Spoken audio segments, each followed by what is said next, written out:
So I mentioned the four phases of the menstrual cycle, and here is it again. You have your follicular phase. This is when you have rising energy. Ovulation phase. This is where you want to interact with people. You have your luteal phase. This is where you're more focused inwardly. And you have your menstrual phase, which we all know is the period that the period comes out. But there's more to it in terms of period because that's when you even do quite a lot of reflections. Understanding these four phases and knowing what it is, how it affects you. I mean, how it affects you in terms of everything about you, your happiness, your family, your life, your loved ones, how it affects you. It will save you a whole lot of stress, a whole lot of stress. Really become the best of you that you want to achieve. So here is another scientific whatever, but the key thing you should pay attention to here is that the number of days. So you have, the number of days for your menstrual cycle. So it's 3 days, and it's 7 days, depending on what it is for you.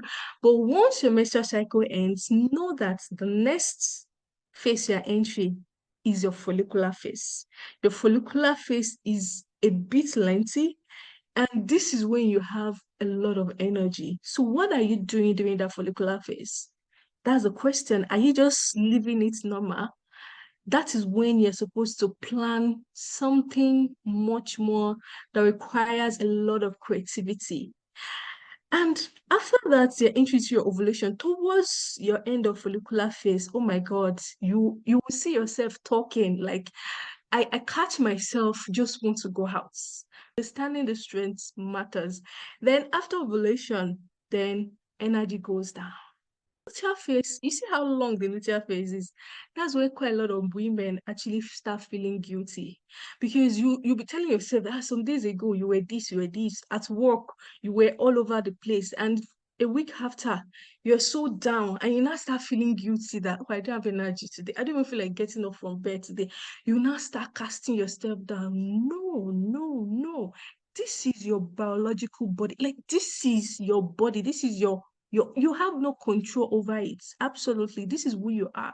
So what you're supposed to do is you're supposed to tell yourself that I'm in my luteal phase. So this is when I'm supposed to calm down. I'm supposed to slow down. So I'm supposed to, it's not that I'm going to be carrying face or telling people that I'm not feeling fine. No, you're feeling fine, but you don't have a lot of energy right now. So instead of you taking 10 tasks in a day, I only want to take 2 tasks because that's what my energy can carry me.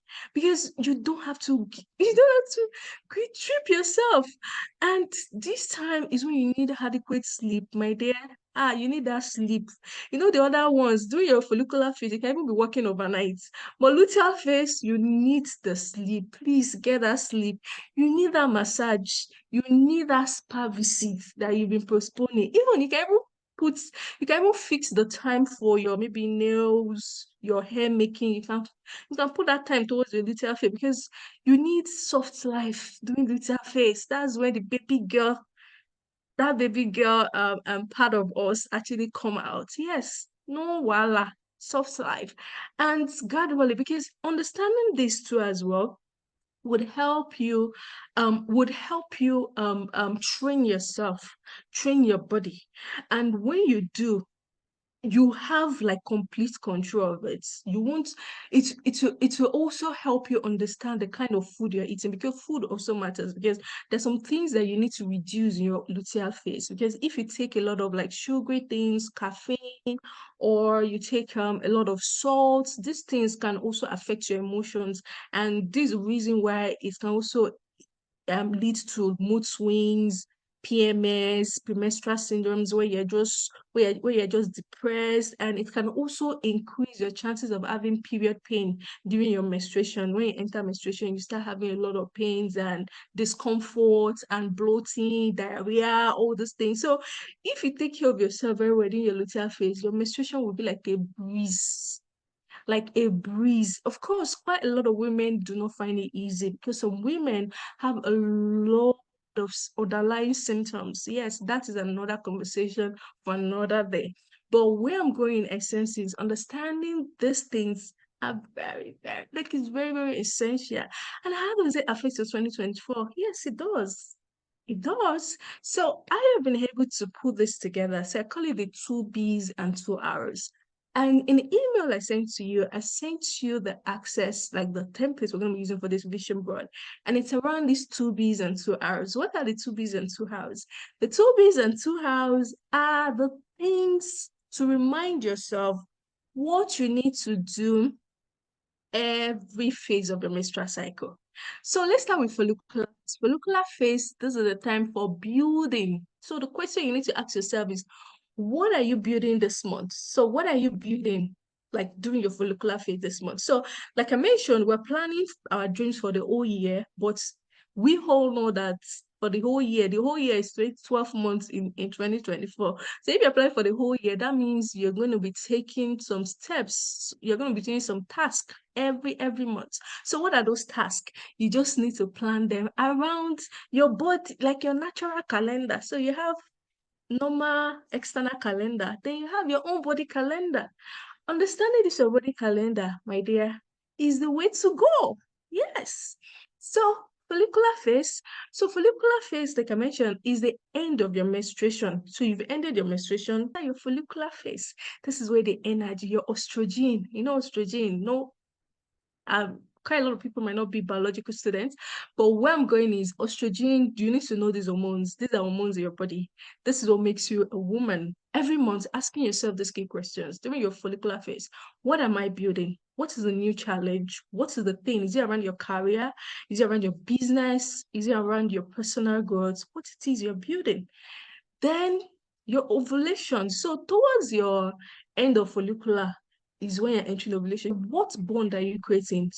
This is the time when you have to ensure that you're intentional about the relationship you're into, because your body would crave that. You want that association and bond. Then you have to be very intentional, because that is where we are designing our vision for 2020. We want to have meaningful connection. We want to grow across different areas of our life. So what bond are you creating?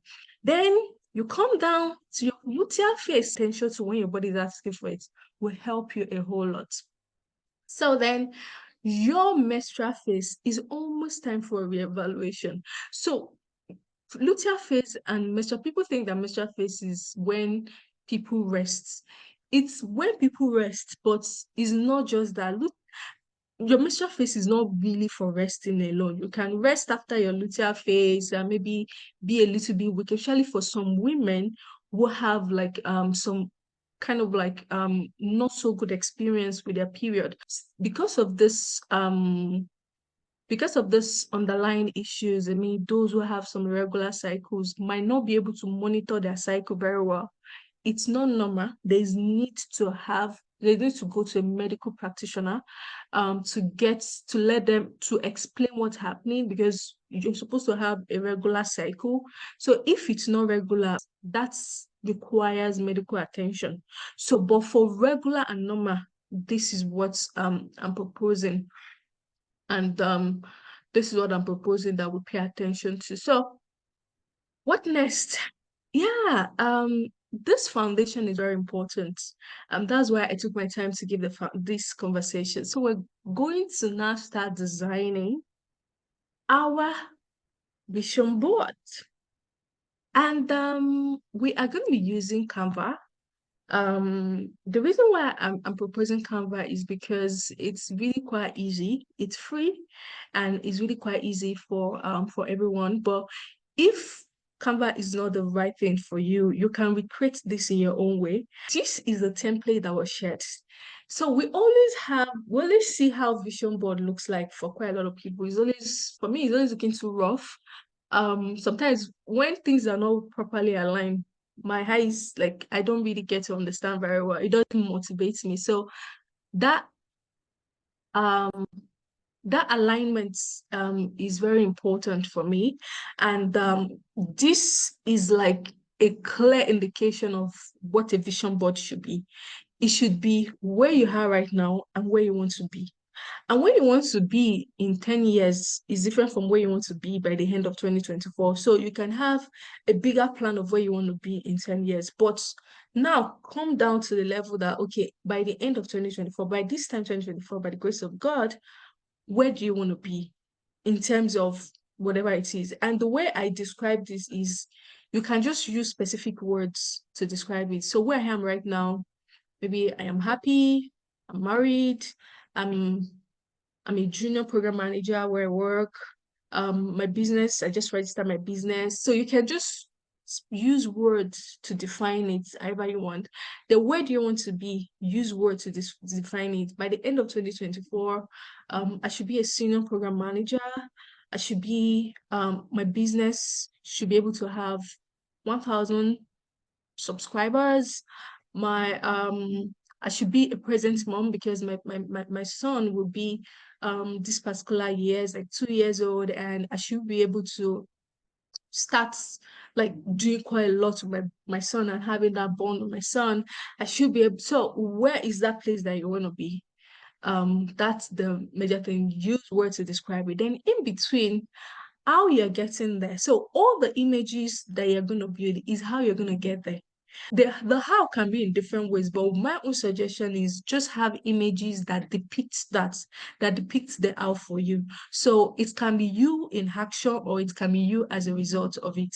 So you in action is maybe you reading, you want to be reading, or you want to have some specific things. You want to complete a course on Coursera, you want to finish your maybe you're in the university, you want to finish your degrees, or you have some specific things, or you have some certifications you need to complete, or you want to even be in shape and be a fit as in be fit as a person. So you can, key thing here is putting into perspective the two B's and the two R's, which defines your menstrual cycle. Because so you're not just dreaming, because some people's vision board at the end of the day is going to be one-sided. But you know that you're a woman, you have your internal clock as well. Putting that into perspective. So you have 12 days, 12 months in a year. That means you're going to have 12 months of menstruation, you're going to have 12 months of follicular phase, experience 12 months of follicular phase. You're going to experience 12 months of luteal phase. You're going to experience 12 months of ovulation. I'm going is that you being a woman, you just have to put that into perspective that you're going to, your hormone is going to be like this every month, every month. So you have to put that into perspective when you're creating your vision board, and you have to create vision, you have to create vision and goals around these things as your body expects of you. You know me, my name is Adenike. And one thing about me is that I work in the development space, and also I am a budding entrepreneur. So two major things that summarize my existence is my my passion in the international development space, where I work with locally led nonprofits to sort of like make greater impact. There's so much in that one sentence. Then another thing about me is I'm a women's health advocate, and I'm currently asking 12 questions around women's health and how to close the menstrual equity gap.